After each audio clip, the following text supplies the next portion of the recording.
Okay, this is the cross sections and scaling practice quiz. This is the answer key. The first one says, if a two-dimensional figure is rotated around the horizontal axis, what solid is formed? Draw a sketch to show your thinking. So it's being rotated around that way, so it's going to go out to here. It's kind of like you could draw the rectangle like the reflection, and then imagine that it's a circle like that. That is a cylinder, and draw a sketch to show your thinking. Done. Next one says, sketch and name a solid whose cross sections are dilations of a square, using a point directly above the shape as center and scale factors ranging from 0 to 1. So I'm not going to draw a square, I'm going to draw a parallelogram, and we're going to pretend like that's a square. It's just sort of tilted. And then if I was to dilate that, we'll call that scale factor 1. If I was to dilate it with a point directly above, then I'm going to have another square or another parallelogram there, and then a smaller one there. Wow, that point was not directly above. Oh, I've really messed this up. Good thing I'm writing in pen and I can't erase. Okay, that was sarcasm. This is really bad looking. Anyway, it's a square on top of a square on top of a square, and you end up with this shape. So what shape is that? Goes up to a point, has a square base. It is called a square pyramid. Okay, next. Scaling and area. A 6-inch by 12-inch rectangle. I'm just going to sketch it. I misspoke. 6-inch by 10-inch rectangle is dilated by a scale factor of 3. So I'm going to have another rectangle, and it's going to be 3 times bigger. Can't even see it, it's so big. Okay, so if that was 6 on the first one, 3 times bigger is 18.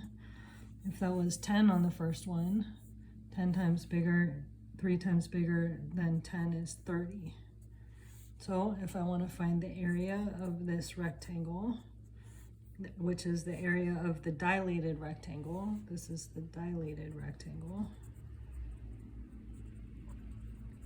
then it's going to be base times height, or length times width. And it's going to be whatever 30 inches times 18 inches is. And I'll leave you to do that calculation. All right. And the back.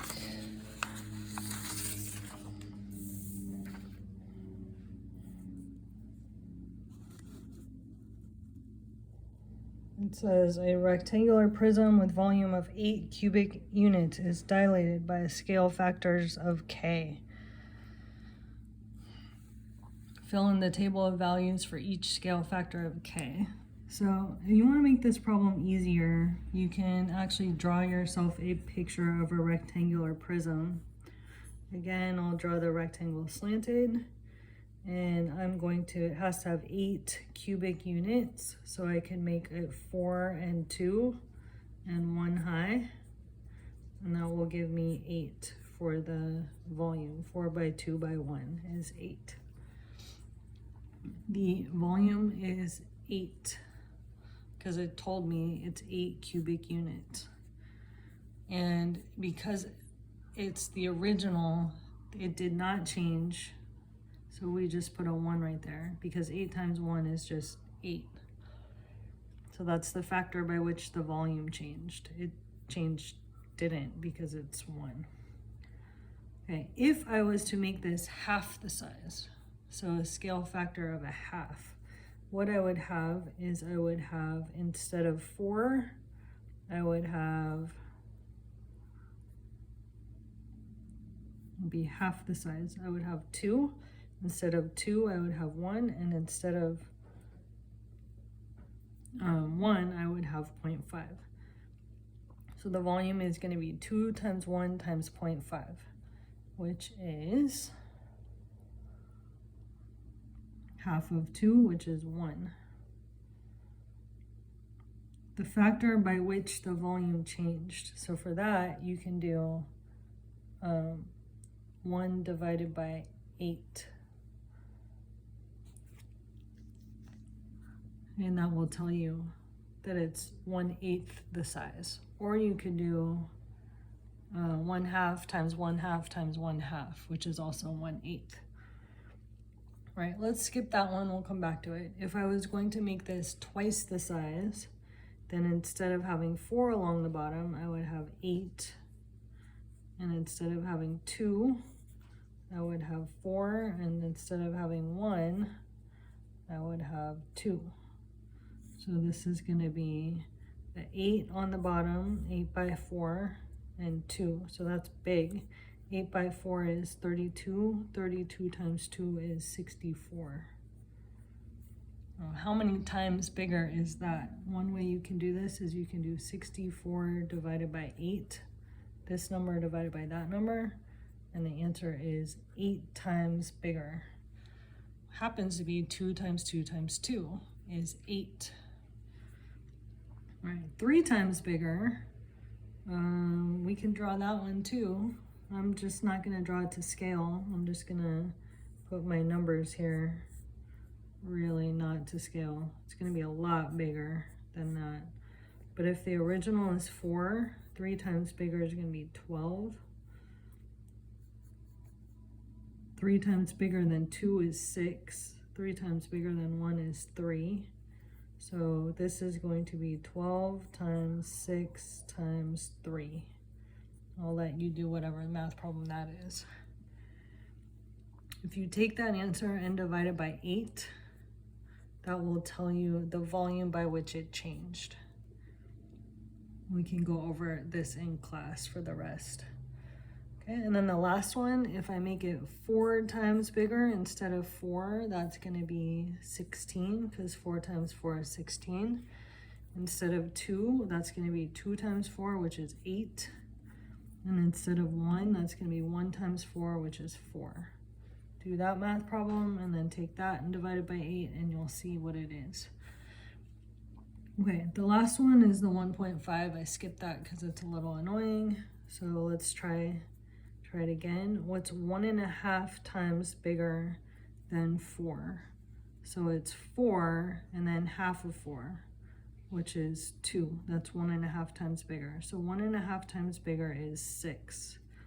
Another way you could do that math problem is you can just type 4 times 1.5.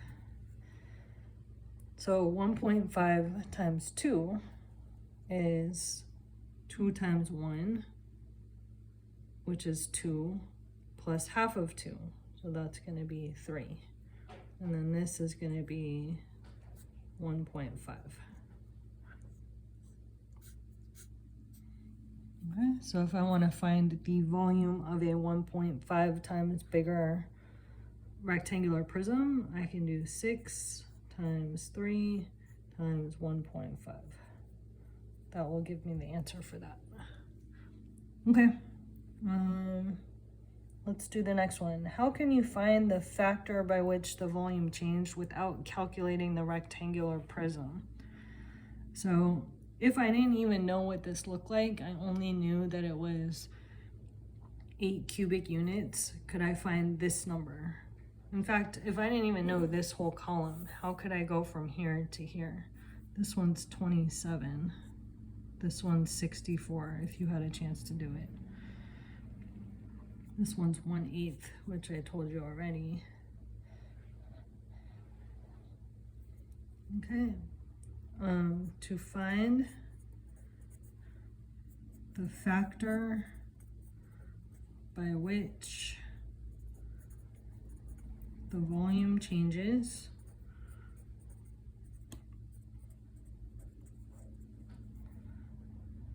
take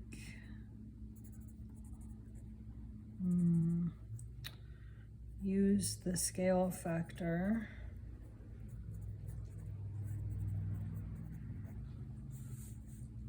to the third power.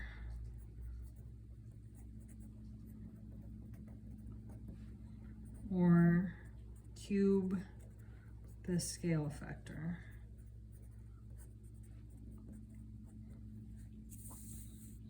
All right, last one. How are three-dimensional figures related to dilation? Dilation can be used to create pyramids and cones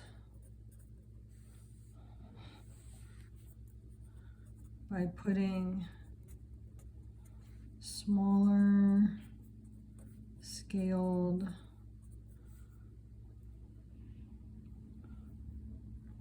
shapes directly on top of each other.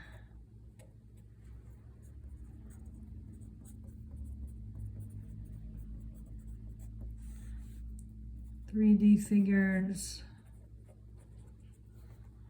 are also related to dilation when you think about scaling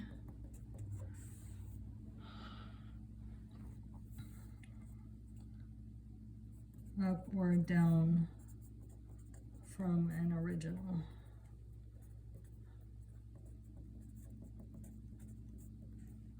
Okay, we'll go over the rest in class.